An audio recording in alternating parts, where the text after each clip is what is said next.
Hi, everybody. Welcome to the stream. Today, we are doing an interview with Dr. Will Tuttle. For anybody that doesn't know Dr. Will Tuttle, he is a visionary author of the acclaimed bestseller, The World Peace Diet. It's been published in 18 languages. He's the recipient of the Courage of Conscience Award and Empty Cages Prize. He's also the author of Food for Freedom, which we'll be talking a lot about today. Food for Freedom, Reclaiming Our Health and Rescuing Our World. And that's on the interconnection of health and freedom and animal liberation, as well as a more newly released book, The World Peace Way, 6 Keys to Health and Harmony for All, which explores exploring and illuminating practical steps that we all can take to maximize individual and collective health. So I'd like to present Dr. Will Tuttle to the live stream, where today we'll be talking about questioning official narratives. Hi. Hi, Dr. Will. How are you today? Great. Thank you, everyone. Thanks, James. It's great to be here. Absolutely. So awesome and gracious for you to be here. And we really appreciate your wisdom. And today's theme is questioning official narratives.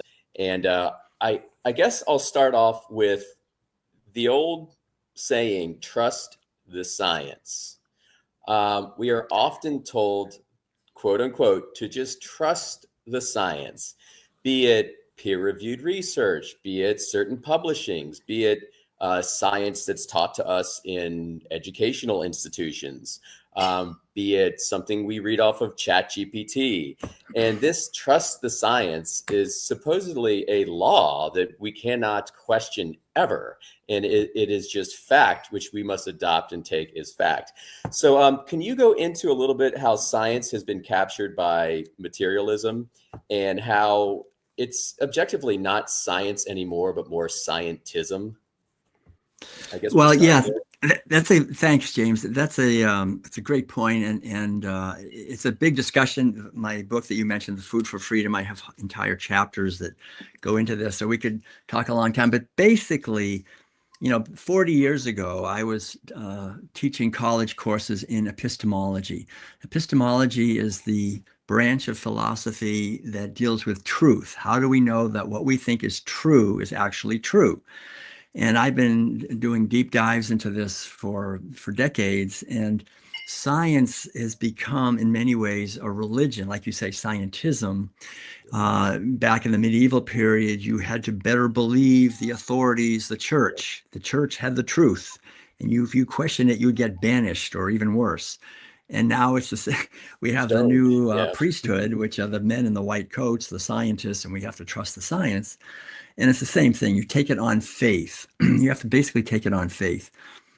Peer review now has been exposed to be completely corrupt. And you can get people, your peers, to basically agree with pretty much whatever you're saying in a scientific journal, as long as they're being funded by the same corporations that you're being funded by, or the same governmental agencies. And so the entire system is corrupt. But at a deeper level, we have the sort of epistemological corruption of materialism, which is that we live in a society, because of animal agriculture, we have 10,000 years now of practicing looking at living beings as mere units of production, just objects that we buy and sell by the pound. So they're like sacks of cement. So after 10,000 years of practicing reducing living beings to objects, that's reductionism. We have scientific reductionism, which reduces everything to matter. So nothing exists unless you can measure it and see it and weigh it, right? So spirituality has been completely destroyed, basically, through science. And luckily, of course, we still have our spiritual nature and our spiritual wisdom, but science has become scientific materialism, reductionism, scientism, and it has no authority, really, to say what is actually true in the ultimate sense. So if we use science in our daily lives, we tend to venerate it, I think, because it gives us technology. And technology has made our lives, we think, more comfortable and more convenient. And we're so grateful for that. But again, as I point out in Food for Freedom, Science has given us technology which has in many ways reduced a lot of the joy and freedom and happiness that we have enjoyed in other times. So we have to realize this. I mean, I've spent, again, decades studying the ancient wisdom teachings from people hundreds or thousands of years ago.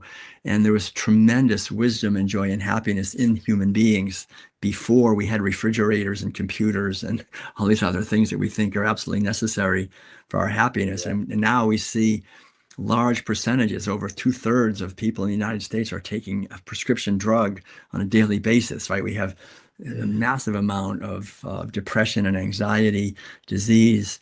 We have surveillance systems that can monitor us, that we can be tracked, just the way we track livestock. So science is actually, in many ways, not our friend. If you ask cows and pigs and chickens if their lives have gotten any better because of technology and science, clearly no. They went from being basically free to being confined, to being hyper-confined, to being completely genetically mutilated and changed into objects. So science tends to reduce everything, and we need to have, I think, a spiritual awakening in our society and reconnect with our own inner authority. So that's the background. And I'd like to, as we talked about earlier, talk about this in more practical terms also. Yeah, absolutely. I was reading part of your part of Food for Freedom last night just to get a little refreshed on everything. And I think one of the things you mentioned was the two biggest threats to the globalist agendas are deep veganism and essentially a real authentic spirituality, non-duality, oneness, and that our true nature. And I think with those two things being the biggest threat, that's totally a bellwether to what we should be going towards and exploring and opening our eyes to different vistas within. And the science part, basically spirituality is the real science, right? It's the real science, not this material craziness that can be tinkered, adjusted, and molded to fit the narratives. And as vegans, I think we should be especially responsible to really dive deep, being that we are already at a certain point, we need to be responsible so we can be true vessels of truth. And science is a big thing, I think, that really needs to be questioned in 2025. And I guess we're going to we're going to focus on one particular topic on this live stream, and we might do future live streams where maybe we'll touch on some other ones. But I know we want to talk about climate change, and I know in Food for Freedom you dissect and take apart climate change, and you just show in very simple terms what exactly and how exactly we are being deceived by the narratives in just believing it's all about carbon and we have to use technology to get by it.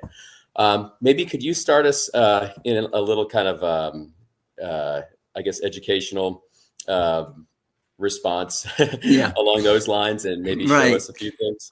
Yeah, so you're right. I have in Food for Freedom right at the very end of the book. So I've gone through in the book all of the preliminaries to help establish the underlying idea that you just said earlier, that the two greatest threats to the plutocrats, the super wealthy, tiny minority of human beings, 1/10,000th of 1% of human beings, basically have so much wealth that they've been able to control most of the institutions on our planet. I call it the military, industrial, meat, medical, pharmaceutical, media, banking complex. And so this complex really concentrates wealth in the hands of a few, and they control academia and the media and governments and military and entertainment, so-called, and so forth. And all of it is to create an agenda and that promotes their continued unfair power, right? When it's unfair to have a few people controlling everybody else. So we naturally would try to remedy that, but we cannot remedy that if we don't understand what's going on. And so the real power that wealth brings is the power of narrative control, to control what people think in their minds about reality. So if you control the media and education and governmental institutions, and you can control the way people think and what they believe about reality. And so this is really the key. So veganism, which is basically liberating animals, Deep veganism is the spiritual dimension of that. These spirituality and veganism are really the most powerful forces for liberation. So that's being repressed in our society enormously, spirituality and authentic veganism. So as vegans, very often we are doing great things, right? We're doing the best we can to question official narratives about animal abuse and food and experimenting on animals and trying to have more compassion for animals. So that's great. But what I've discovered, somewhat to my concern, is that most people who are vegans fail to go deeper and question the deeper narratives. And that is also, I think, partly because most of us as vegans are more educated than average. And being more educated means we're more indoctrinated.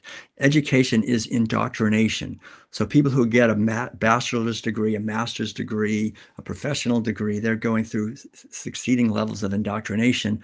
And so we become more and more blinded, really, by the official stories that are forced into us that we have to accept if we're going to get The the eclipse a lot. rewards Yeah. that we get these high-paying jobs because and so forth. So we better believe in the system. Yep. So in Food for Freedom, I'm basically helping to lay the foundation. So climate change, again, is something that we as vegans love to use. That we say go vegan for the climate, because everyone agrees that the climate is under attack by human greenhouse gas emissions, right? This is what we've been told over and over again. And this is not true. So this is a psychological operation. And there's many scientists that try to explain this, but the point is we should not use a lie to promote truth. Veganism is truth. So we should use truth to promote truth. And there's a lot of truth that we can use to promote the truth of veganism. Yeah. Number one, when it comes, yeah. Like when it comes to environment, right? That's really critical. I mean, I have a whole chapter in the World Peace Diet about the environmental devastation caused by animal agriculture. It is the worst thing we're doing for the environment of any human activity. This is the foundational understanding, is that it's grossly inefficient to grow huge amounts of corn and soy and alfalfa and other feed grains, genetically engineer all of that, spray it with toxic chemicals and glyphosate and all these other toxic chemicals that destroy ecosystems and have nutrient-rich runoff, which causes eutrophication of the streams and rivers and the oceans and massive die-offs of marine creatures, and we're cutting down rainforests at about 3 or 4 acres per second in order to grow genetically engineered corn and soy in the Amazon, which is causing the largest mass extinction of species in 65 million years, causing loss of genetic diversity. We're causing soil erosion, water depletion, water pollution, air pollution.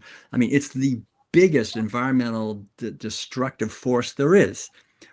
Don't bring in climate change, for goodness sake. I mean, climate change, you can't see climate change. We don't know what the heck that is, if it is even a thing. But we know for sure that we're cutting down rainforests, we're overfishing the oceans, we're just causing massive amount of soil erosion, species extinction, rainforest destruction, loss of genetic diversity. All these things are devastating to ecosystems, and they're completely unnecessary. If we would switch to a plant-based way of eating, we could dramatically reduce our environmental footprint more than anything we would do. It's got nothing to do with global warming or global climate change, which is actually a figment. It's not even a thing. But see, the thing is, the globalists want us to look at that and ignore all these other things. Which we would actually start suing them and making laws that would really protect oceans and rivers and soil and so forth. But if you get everybody on the horse of climate change, then you got everybody buying carbon credits and they can fly around in their private jets to meetings talking about how you humans are using too much spewing too much carbon dioxide. So what I'd like to do is just emphasize we need to question this, and also say that it's very understandable that we would believe this, because we are being absolutely drenched in this never-ending cascade of fear about climate change from Greta Thunberg and all these people, Yep. and all the government officials, and the United Nations, of course, is leading the charge, and the Intergovernmental Panel on Climate Change, the IPCC, of course, has been created to do this. It all comes out of Rockefeller and the super wealthy people, if you go back and look at it, which maybe we'll have time to do that. But the basic idea is, like, for me, I've been a vegan now for 45 years, and a big part of it was animal abuse, of course, the main reason, and environmental devastation and world hunger. So I became a vegan back in 1980 because I didn't want to cause suffering to animals and to ecosystems and to other people. And then I found out it's great for my health. I haven't been to a doctor now in 50 years. And I haven't had a television, and haven't listened to radio or even mainstream newspapers or magazines in the last 45, 50 years, which I think is very important, because mainstream media is really destructive in terms of understanding. It's spreading so much misinformation. So when I wrote The World Peace Diet in the early 2000s, and it took me 5 years. I started writing in 2000. It was published in 2005. It became a worldwide bestseller. And by 2010, it was published in 18 languages all over the world. I've traveled all over the world giving talks about the benefits of vegan living. And in 2005, climate change was not yet on the radar. It was in 2006 that Al Gore made his famous big speech and came out with An Inconvenient Truth and kind of launched the climate change hoax. And I believed it. Like most vegans, we jumped on the bandwagon. We said, oh yeah, climate change, go vegan for the climate.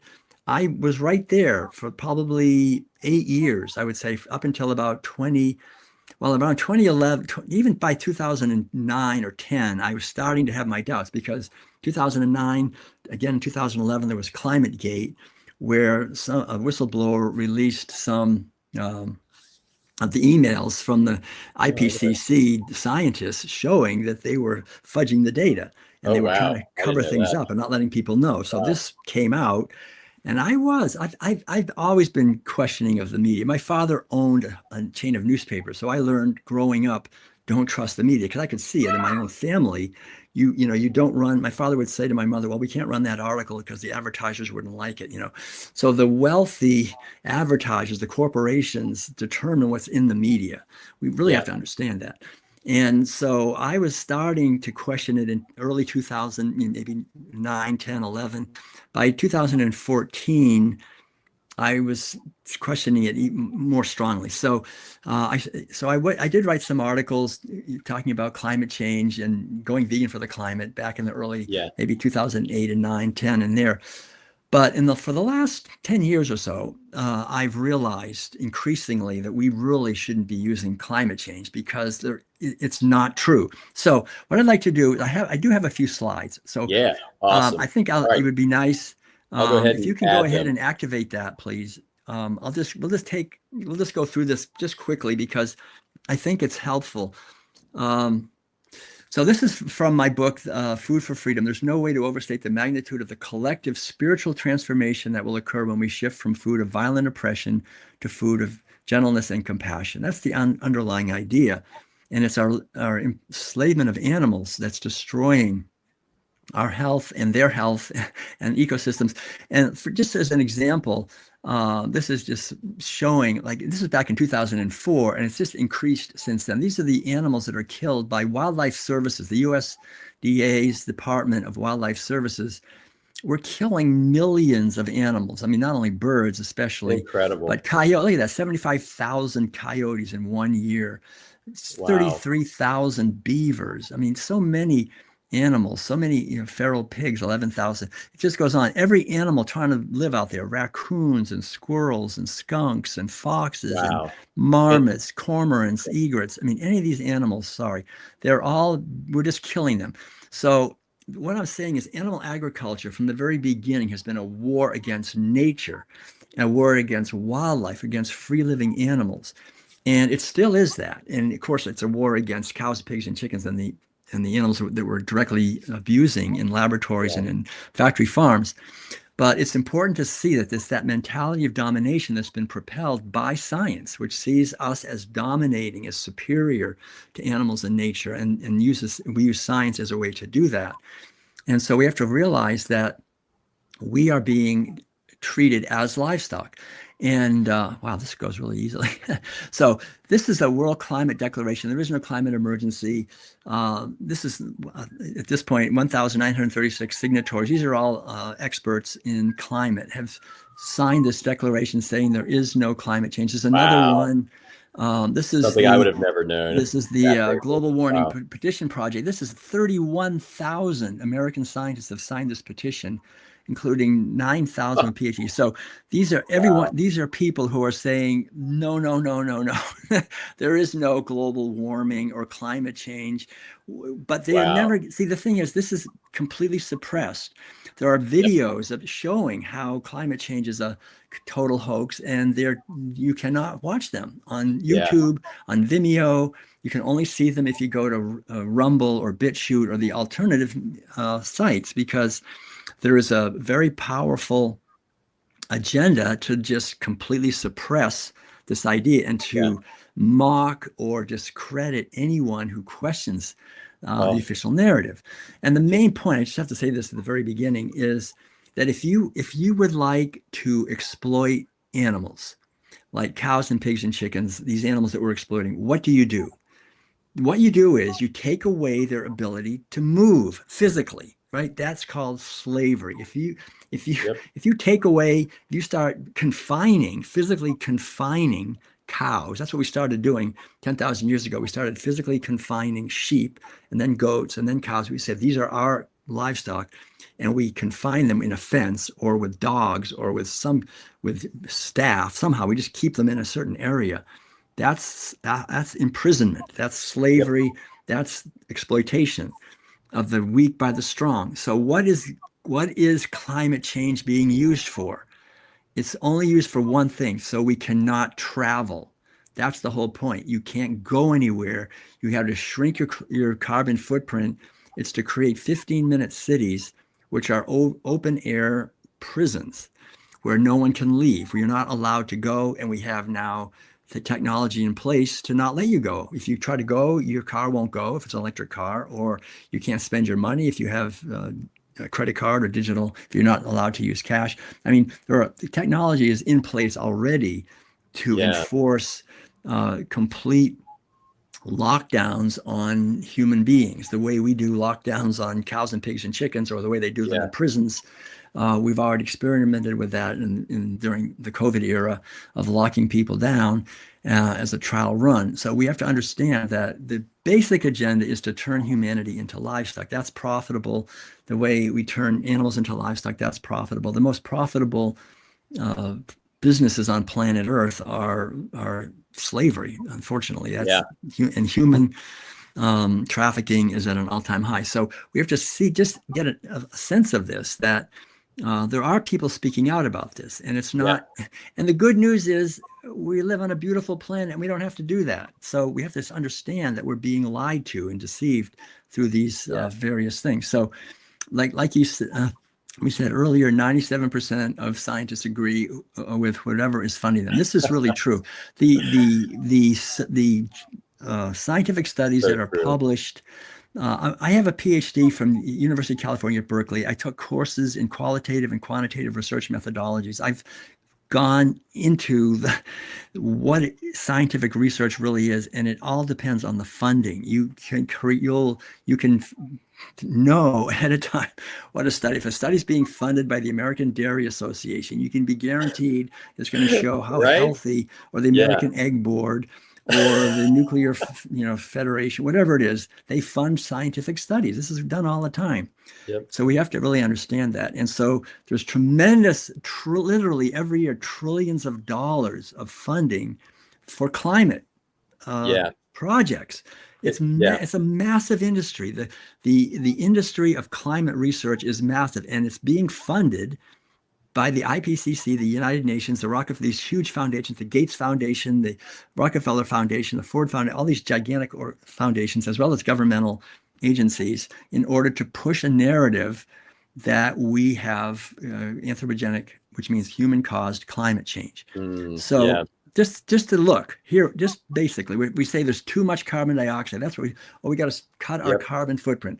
This shows the amount of carbon dioxide in the atmosphere historically. So we are at the very end, as you can see, it's very low. I mean, we're down to only 400 parts per million. Oh, wow. From the point of view of the last 600 million years, that's terrible. That's really dangerous. If it gets down to 150 parts per million, that's the end of all life on Earth. All life Okay. on Earth is dead. All plants, all animals, everything dies if it gets down to 150. So we should not be worried about it going higher. We should be glad it goes higher. This whole Yes. idea of net I zero see. carbon I see. is That's very clear. suicide. Mm-hmm. Yeah, it's complete. It's crazy. It's completely illogical because carbon dioxide is our friend. It's the food for plants. Carbon dioxide is the food for plants. We have to Wow. remember that that basically what 78% of the atmosphere is nitrogen, 21% is oxygen. That's right there together. That's 99%. So 0.7% is argon. So that's only 0.3% of leftover gases. And most of that is water vapor. So carbon dioxide is only 4/100ths of 1% of the Wow. atmosphere. And yet, everything that we see growing, all of our crops and trees and everything, it's from carbon dioxide. This is something I don't think people understand this. Like, for example, if you have a greenhouse, you'll put carbon dioxide in. That's what people do. They burn propane outside and have the exhaust go into the greenhouse to boost the level of carbon dioxide. So, I for see. example, you can see here a tree with ambient, so 380 parts per million of carbon dioxide. It grows that tall. If you boost it up to 550 parts per million, it goes this tall. It goes much taller. If you I boost it see. up to 685, it goes. If you boost it up, to 800, it goes. Sorry, it goes. Sorry, it goes much taller. So this is true of everything. This is true of corn and soy and Yeah. broccoli and carrots and potatoes. That's why in the last 100 years or so, the level of carbon dioxide has gone up somewhat, which is great. We should be Yes. celebrating. It sounds like a Because net of that, positive. we can grow more food. We can Yes. feed people more easily. It's the best thing ever. This is something we should be celebrating. We should be thankful for. We should be grateful. It's the greatest thing. The worst thing is to have carbon dioxide reduce and you can't grow food. And also, the worst thing is if it gets colder. I can maybe talk about that, but warmth is really important for human beings. When it gets cold, civilizations completely collapse, and we end up starving, and living in terrible situations. So Wow. and then we Incredible. have the idea of, like back in 1977, they're talking about a coming ice age, be very, very worried. And now in 2006, oh, now it's the heat wave, be very, very worried. The whole idea is that the Fear media and mongering. the powers that be, basically, or the powers that shouldn't be, thrive on what we all call fear porn. If you want to Yeah. control people, you spew fear. You want them to be afraid.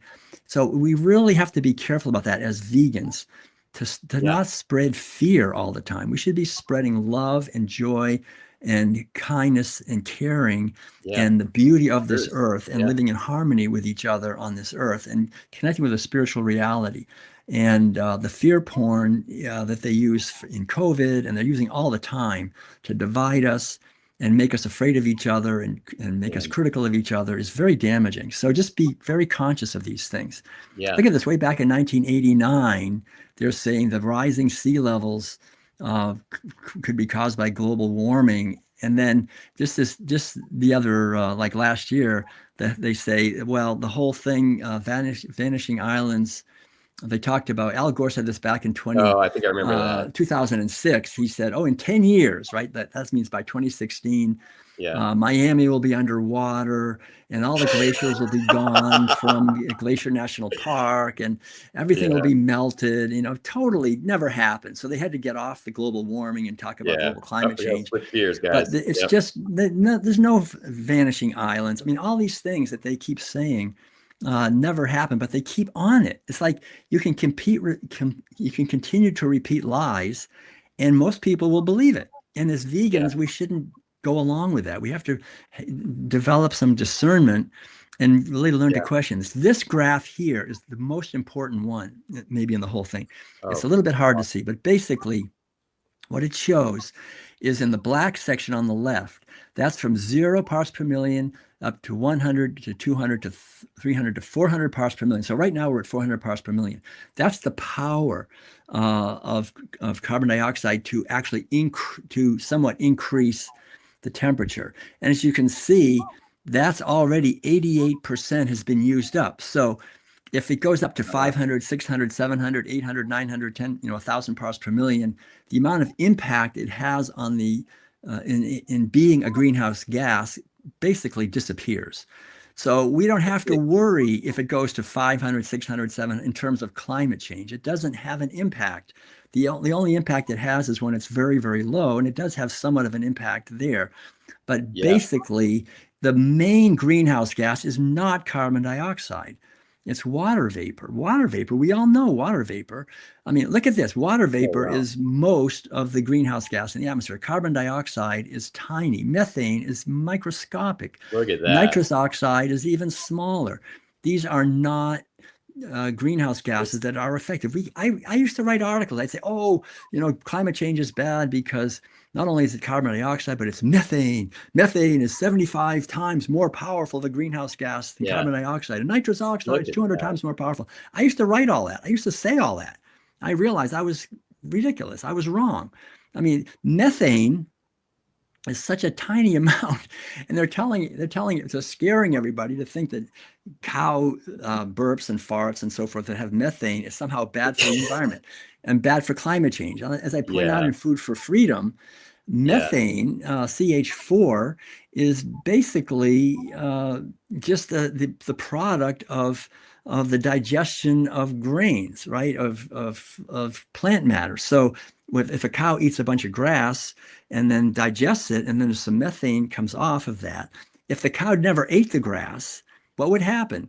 At the end of the year, before winter came in, the bacteria would eat all the grass and they would emit all the methane when they did that. So whether the bacteria are in the stomach of the cow or the bacteria are out there on the land eating it up, they're going to give out some methane. Yeah. It's going to happen if you have stuff growing. Yeah. And methane is good. I mean, methane basically just cycles in a few years to carbon dioxide. Carbon dioxide is what plants grow from. Like the huge, like if I'm looking out the window right now at a gigantic oak tree that probably weighs 20,000 pounds. Where did that 20,000 pounds come from? It came from 20,000 pounds of carbon dioxide in the atmosphere that through photosynthesis, the tree pulled out of the atmosphere and built itself. It's carbon, right? The whole thing, these four elements, carbon, oxygen, hydrogen, and nitrogen. These were what would build plants and our cells, our bodies, these four elements. And so the carbon comes from the atmosphere. So we have to understand that. So there's nothing bad here. There's nothing to be afraid of. Yeah, just looking at this chart, it's incredible to see how seemingly arbitrary the whole CO2 factor realizes compared to water vapor. I mean, that's incredible showing right there. Well, and it's true. I mean, we all know this. Madeline and I we travel all over the country. So like when we go to the desert or like here in California, it gets really warm during the day, but since there's very little water vapor in the air, at night it goes down into the 50s. It gets cold. But when we're in Florida, it's humid. There's a lot of water vapor in the air. So it goes up into the 80s, and at night it stays in the 80s. The water, that's the greenhouse gas, is water vapor. It holds the heat in. And that's the thing. I mean, blaming it on carbon dioxide is such an absurdity, and which is our friend. The whole thing is so obvious, and yet we have intelligent people going around, vegans especially, going, "Oh, climate change, carbon dioxide, net I used to zero." do it too. I would I would know. tell my friends, hey, listen, guys, 97% of climate scientists agree it's real. So you gotta, 97%. And then Right. you showed me that slide at the beginning. It's like, whoop, actually, that makes more sense That's with it. the funding. Yes. It's been nothing. We've been lied. This is the IPCC, the Intergovernmental Panel on Climate Change. They basically have the science, the trademark, right? And that organization was started by the United Nations, which was founded by the Rockefellers. The Rockefeller gave the land. They're behind the United Nations as a way, and well, basically, it came out of their understanding. They had a lot of meetings about this. I mean, I've spent thousands of hours studying this. I wouldn't risk my reputation and talk about this in the vegan movement if I wasn't really sure of what I'm saying. And so you've got to understand that, like, huge amount of effort went into trying to figure out what these very rich people, how they could scare us to centralize power. It's about centralizing control. The great thing for them about climate change is you need an international regulatory agency like the United Nations to impose its will on everybody, on every nation. And the only way to do that is to have a big, huge problem that's bigger than any country, so that the masses of humans themselves are the cause of the problem. So what they came up with was climate change. Climate. We're destabilizing the climate. We need a huge, gigantic, global, which they can control, effort to dominate and get rich on, and also to dominate the people. And so the IPCC was created in order to facilitate the agenda of climate change. So there's no way any of the scientists who are handpicked to be on the IPCC and paid very well are ever going to question climate change. They're only going to promote it because that's what they're paid to do. And the media, again, is paid by the same people.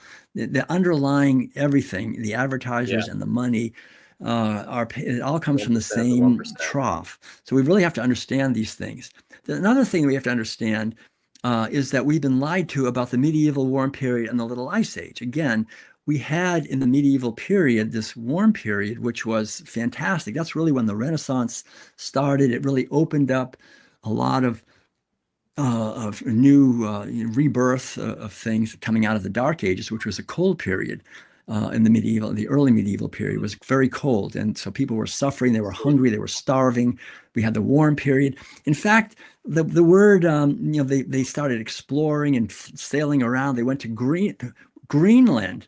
Greenland right now, where right today, there's nothing but a glacier. Back then in 1100 and 1200, when the Danish and other people went up to Greenland, they planted orchards up there. It was so much warmer than it is now. That was why they called it Greenland. And so, but then there was the Little Ice Age, which was a very hard time, very cold. That's when people, again, were starving and hungry in Europe and came over here. And we're just coming out of the Little Ice Age right now. So that's the reality, but we've been lied to. Look at this. This is the IPCC. These are the 3 studies done by this guy, this terrible deceiver, Michael Mann, and others from the IPCC that they use. These graphs, they completely pretend that the medieval warm period didn't ever happen. And then they have this huge, what they call a hockey stick. They're showing that the temperature is going to climb. It's going to go off the charts. Oh, we're all going to boil to death, Wow. And it's just complete scientific lies that they could come up with. You can always manipulate data. Data is very malleable. You can manipulate data till the cows come home. That's what they do. You can create computer models that'll basically prove anything. We really have to understand that. I mean, incredible. So meanwhile, while they're doing all that, they're sleight of handing them and their cohorts are sleight of handing all kinds of deception onto the masses while we're just concerned and fear-mongered about that. Right. Incredible. That's really true. So I think This is John Clauser, the Nobel laureate in physics. The IPCC is one of the worst sources of dangerous misinformation. I think we really have to understand that. And he actually said, I have it here in the, well, maybe I'll read it later. I got to But start looking into them. yeah, I never heard about that. yeah, he's really explains the whole thing very well. This is another thing. This is over the last, what, 200 million years. The temperature of the Earth. See, we can see right now it's not high. I mean, we're not at a high point. It's been typically quite a lot warmer than it is now. So we again shouldn't be concerned that we're going to overheat all of a sudden and boil like they're saying. The mean temperature of the Earth over the last 400 million years is typically a lot higher than it is now. And so again, we just have to basically have an understanding of how we've been lied to. Global warming is largely a natural phenomenon. The world is wasting stupendous amounts of money trying to fix something that cannot be fixed. And again, this shows some of the, the medieval warming period, the Little Ice Age, where we are now. We're basically quite low in terms of temperature over the last 3,000 years. I see. And so again, why are these graphs not in the media? Why don't we see this on television? There's a reason. We're being lied to. This is over the last 10,000 years. You can see again, the Little Ice Age, the medieval warming period. This was the cold period and the dark ages. Wow, look at that. That's we had markedly this warming period here in the Romans. We had these cold periods right after the Greek terrible times. So these are the terrible times when it's cold. That's when humans starve or end up reverting back into caves, barely surviving. So we should really be happy when it gets warmer. That's a fundamental thing to understand. Again, this shows the different ages: the Bronze Age, the Iron Age, the medieval warming, and the later medieval, the recent more cold period that we're just coming out of right now.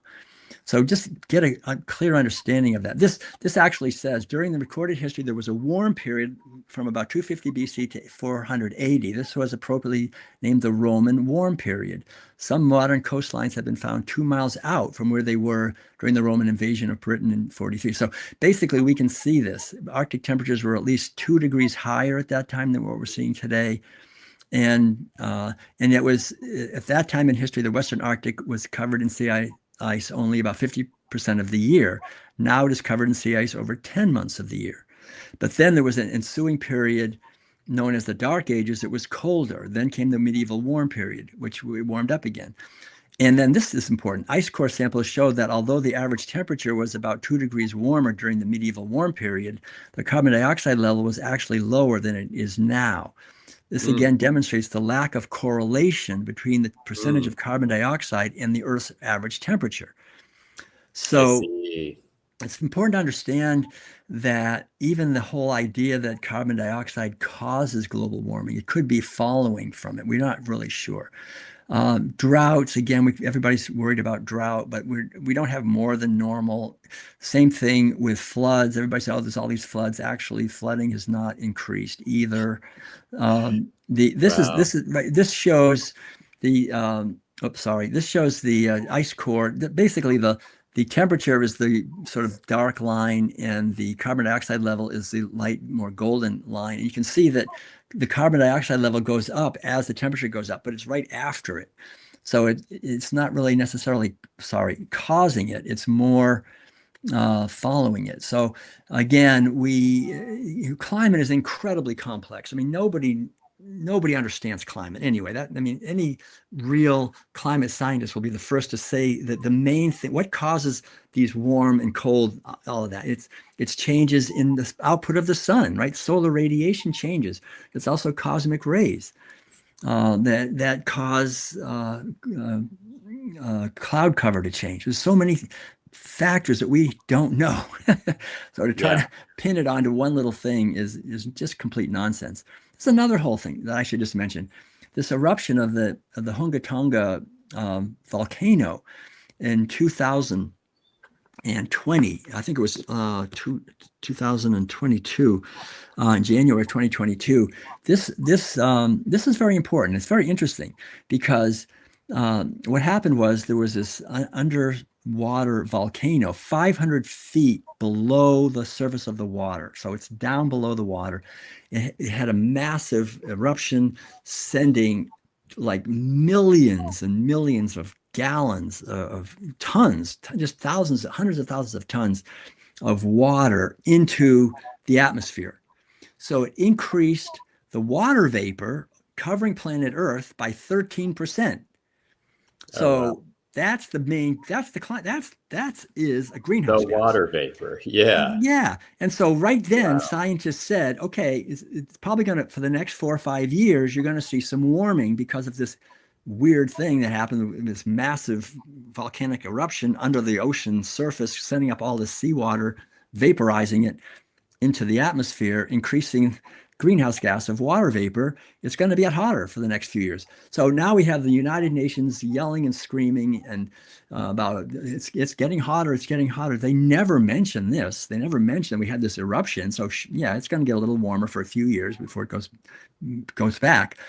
So again, we're being lied to. This is a lie of omission. We're not told about.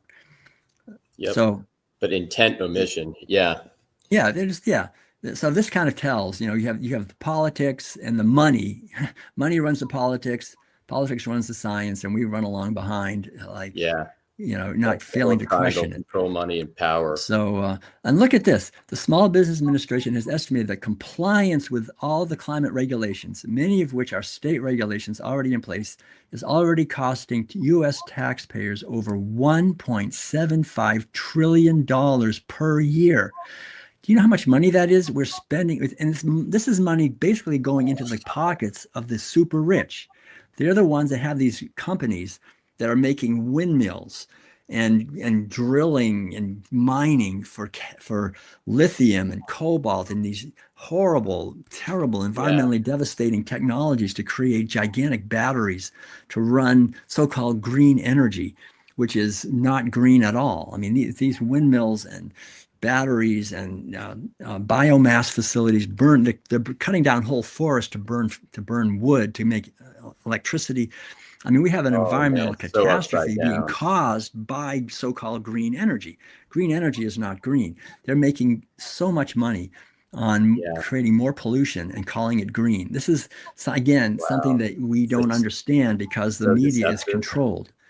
Like this, the batteries in an electric car weigh 500 kilograms. To make a car battery of this type, you need to process 10 tons of salt for the required lithium, 15 tons of ore for the required cobalt, 2 tons of ore, and that's done by slaves in Africa, child slaves in Africa. I mean, it's terrible what they go through.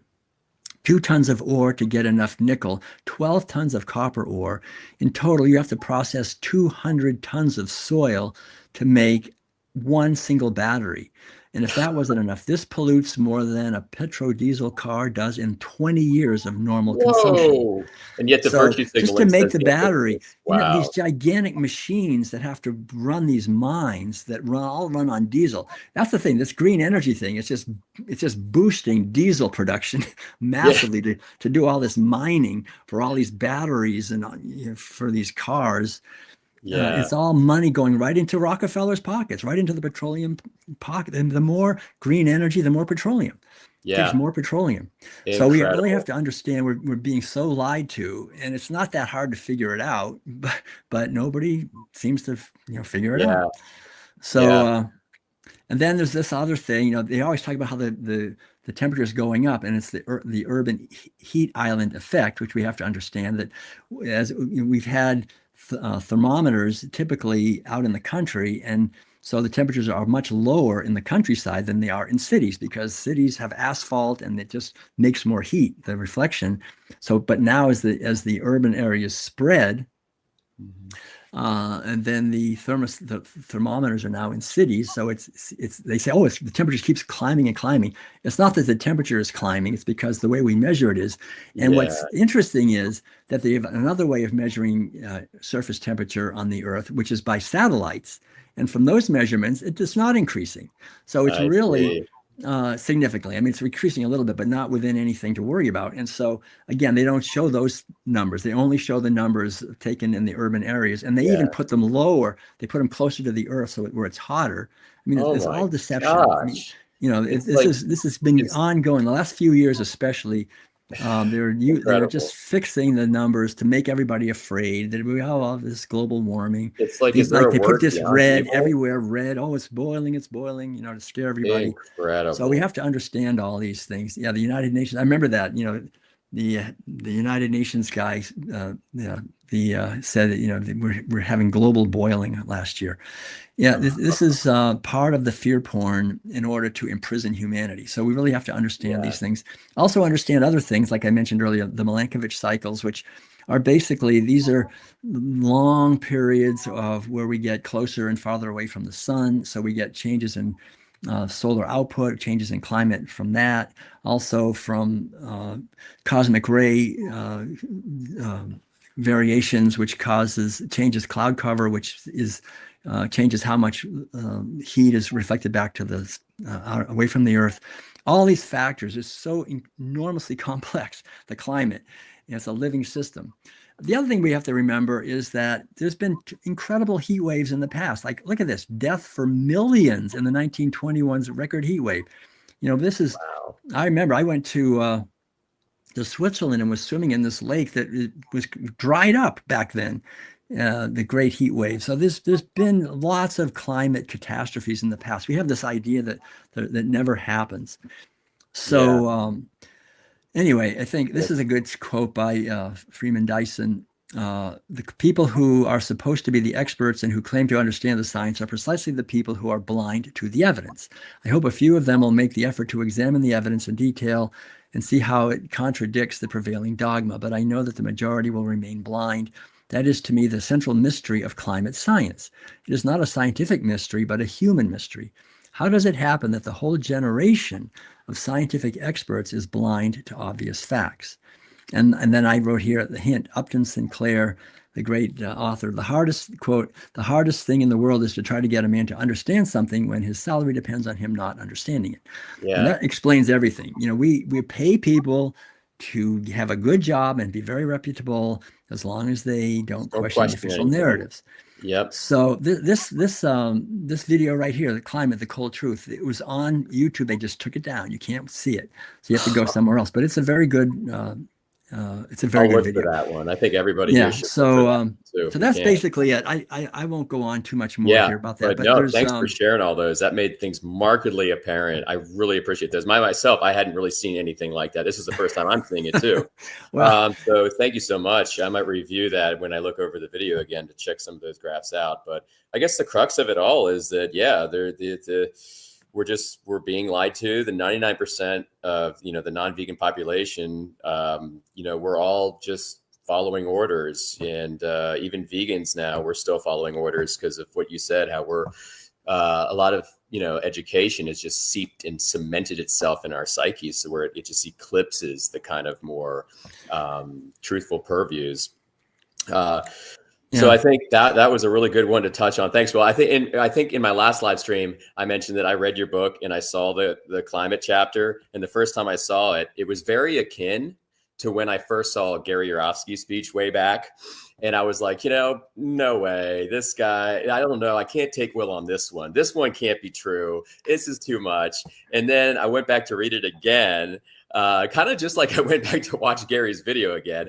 And I read it and I was like, wow, this just emanates truth. And I can't argue it, so I really appreciate well, there's also there's one other point I just want to make briefly, and I do make it in this book, The Food for Freedom, a little more extensively, but just there's another fact that we have to also just bear in mind, which is that there is also weather warfare. And this is something that the U.S. military and government and other, I think, corporations as well have been working on since the 1940s at least. And even back in 1962, Lyndon Johnson, who was then vice president, said, "He who controls the weather will control the world." And so we have very advanced technology that is being used. And there are these ionospheric heaters that can be placed on ships, they can be placed on trucks, they can be moved around. There's one up in Alaska, and they send millions of volts up into the ionosphere, the high atmosphere, and they can move high pressure systems, low Wow. pressure systems. They can create storms. They can create a heat wave, a prolonged heat wave, not let something move. Incredible. And then it's easy to create fires, of course, from that. It's easy to create Yeah. floods. It's easy. It's actually easy to create so-called weather events. And then, of course, it's easy. Oh, it's climate change. It's Yeah. climate Yeah. change. And then just So say there's this that. whole Yeah. thing. Tease it You have to up. understand we're being manipulated. If we have this grid, the atmospheric heaters work in tandem with the grid of what's called, it's actually called solar radiation management or geoengineering. Yeah. But basically, Playing God. I mean, this is that's, not hidden. I mean, it's well documented. There's actually, yeah. you can get a doctorate degrees at a number of universities in climate engineering, or not climate Whoa. engineering, but weather engineering, and Yeah. in solar radiation management, or geoengineering as it's called. And so barium, strontium, aluminum, and other metals are sprayed in a very nanoparticle size in the atmosphere. You can see it coming out of airplanes. Yeah. Oh, wow. And that has a purpose. I mean, that's used in order to create Sustain this weather narrative. manipulation. So Yeah. there are these other things happening, and it's very important, I think, that we just open our awareness to see that we live on a beautiful planet. There are a lot of people who I think really basically care about their own health, the health of their families, and we don't want to create a miserable life for animals or ecosystems. Yeah. And we have good hearts, but there is So a many people. small minority of people who Yeah. have accumulated enormous quantities of wealth, and they keep accumulating more, and that wealth translates directly into power. The power is Yeah. narrative control. Once you have the power to control the narratives, what people think, then you have basically created slaves. Yeah. I'll So tell we you. have to question that. As vegans, we've already questioned the main enslavement narrative, which is animal agriculture. So it's important for us to keep going and question Yeah. these other ones, Yeah. like And I the think, climate change narrative. The United Nations says there's two things that people should never question. There are misinformation we have to stop at all costs. One is vaccines. The other yeah. is climate change.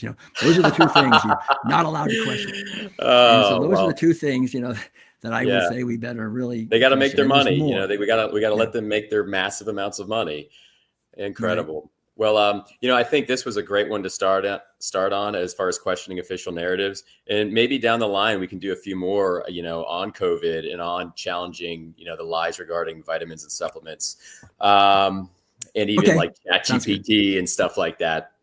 But this has been great. I think we'll leave it there, Yeah. and Perfect. I just really thank you for spearheading this first of hopefully a few more videos that we do in the future, and just challenging even vegans, and especially us vegans who are kind of trying to pioneer truths, to just look at everything, not just what we had initially decided to do by going vegan, which is the best I think thing to really do. But there's so many other peripheral things that we can also shine a light on.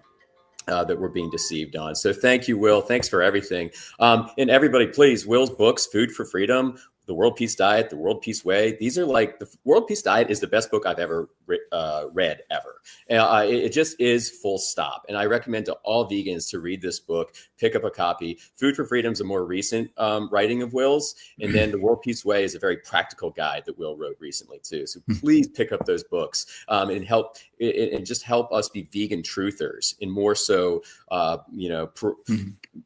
just emanate truth on all cylinders, because that's how we can change these buying dynamics and change the world, I think. And so thank you, Will. Thanks for everything.